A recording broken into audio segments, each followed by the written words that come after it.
सूचना मिली कि अमर कॉलोनी में ये एक इंसिडेंट हुआ है। ये बच्ची के पेरेंट्स ने कॉल किया था। फिर हॉस्पिटल से भी इस बारे में जानकारी मिली कि अमर कॉलोनी के कैलाश हिल्स में एक IRS ऑफिसर रहते हैं। उनकी ये लोग सुबह वॉक करने गए थे, अपनी वाइफ जिम करने गए थे अपनी वाइफ के साथ। पीछे से कोई इनके घर में आता है और जब ये वापस 8 बजे आते हैं तब देखते हैं कि इनकी बच्ची जो है वो एक फ्लोर पे बेहोशी की हालत में इनको मिलती है। फिर ये उसको तुरंत स्कॉट हॉस्पिटल में लेके जाते हैं 40 NFC एरिया में, और वहाँ पे डॉक्टर इनको ब्रॉड डेड डिक्लेयर कर देते हैं बच्ची को। इस इंफॉर्मेशन के बाद पुलिस की टीम जो है अपना काम शुरू करती है। बहुत सारी टीम्स इसमें हमने लगाई थी। प्रारंभिक जानकारी के बाद जो डाउट है वो जो इनका एक नौकर था राहुल मीणा, जिसको करीबन 1.5 महीना पहले इन्होंने किसी वजह से निकाला था, उसके ऊपर जाता है, जिसके बाद में हमें CCTV फुटेजेस भी मिलते हैं। और साथ ही बहुत सारे आई विटनेसेस से पता चलता है कि वो सुबह इस घर में आया था। करीबन 6:30 के आसपास वो कॉलोनी में आता है। 6:39 के आसपास वो घर के अंदर प्रवेश करता है और करीबन 7:20 पे वो घर से निकल जाता है। इस दौरान ये घटना उसने की है। उसके बाद बहुत सारी टीम्स आगे की जानकारी के हिसाब से काम करती है और इसमें हमने करीबन 15 से ज़्यादा टीम्स अलग अलग एरियाज में भेजी थी, खास करके राजस्थान में जहाँ का ये रहने वाला था, राजगढ़ तहसील अलवर में, जयपुर, दौसा, और इसके अलावा बहुत सारी टीम्स और इलाकों में, खास करके दिल्ली के अलग अलग इलाकों में जहाँ पे इसकी रहने की संभावना थी। करीबन शाम को इसको हमने द्वारका के एक ओयो होटल से इसको हमने अरेस्ट कर लिया है और इससे आगे की पूछताछ अभी की जा रही है।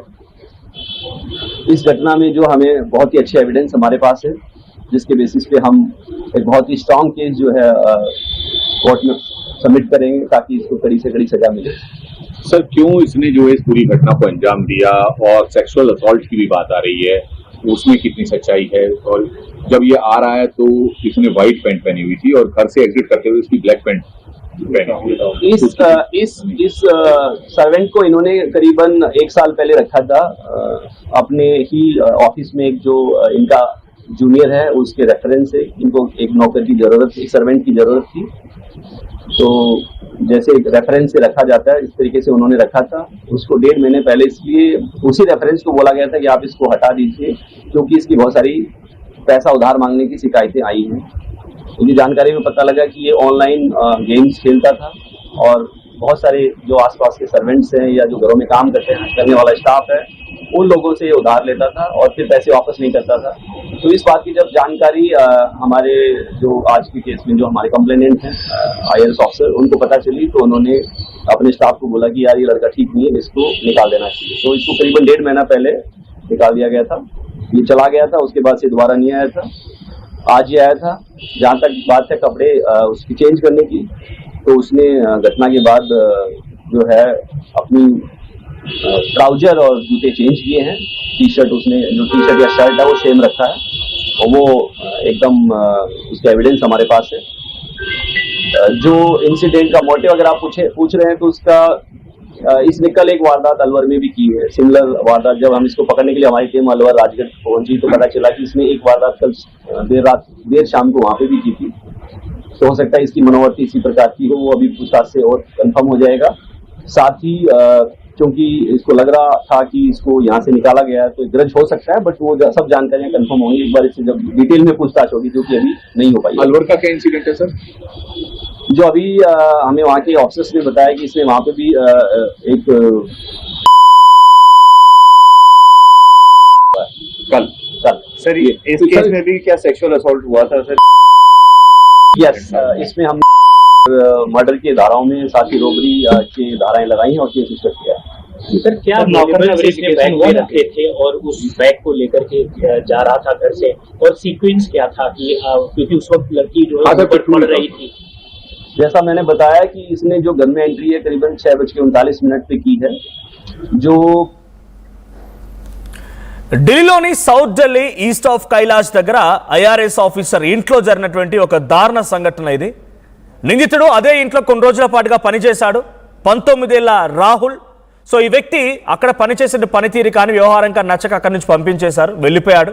వాళ్ళ ఊరికి వెళ్ళిపోయి కొన్ని రోజుల పాటు అక్కడే ఉన్నాడు. మళ్ళీ తిరిగి అక్కడి నుంచి ఎప్పుడు వచ్చాడంటే అక్కడ తనతో పాటుగా ఉన్నటువంటి తన ఫ్రెండ్ భార్యని అఘాయిత్యం చేసి ఆ అమ్మాయిని ఆ యొక్క కేసులో నుంచో లేకపోతే అక్కడ ఆ సంఘటన నుంచి తప్పించుకోవడానికి ఢిల్లీకి వచ్చి రాగానే ఇక్కడ ఆల్రెడీ గతంలో పనిచేసిన యజమాని ఇంటికి వెళ్ళి ఆ సమయంలో వాళ్ళు ఉండారని తెలుసు, ఆ సమయంలో అమ్మాయి అక్కడ ఒంటరిగా ఉంటుందనే విషయం తెలుసు, ప్రతిదీ బికాజ్ ఆ ఇంట్లో పనిచేసిన వ్యక్తి కదా వాడు.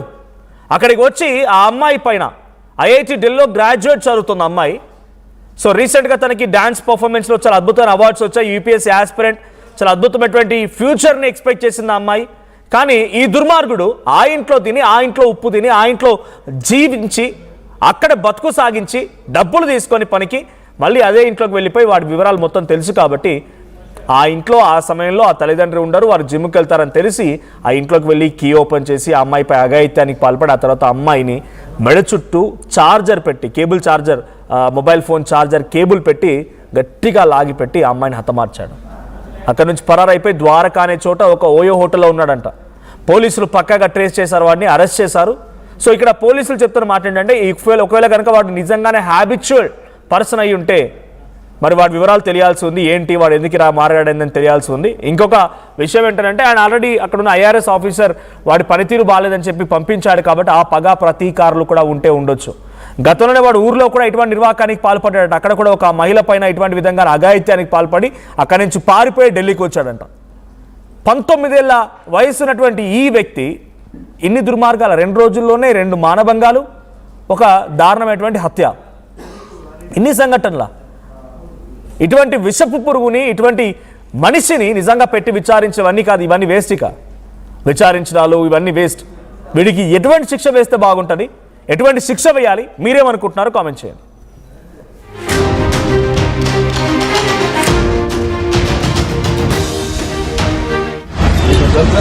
क्यों मारा था बताओ?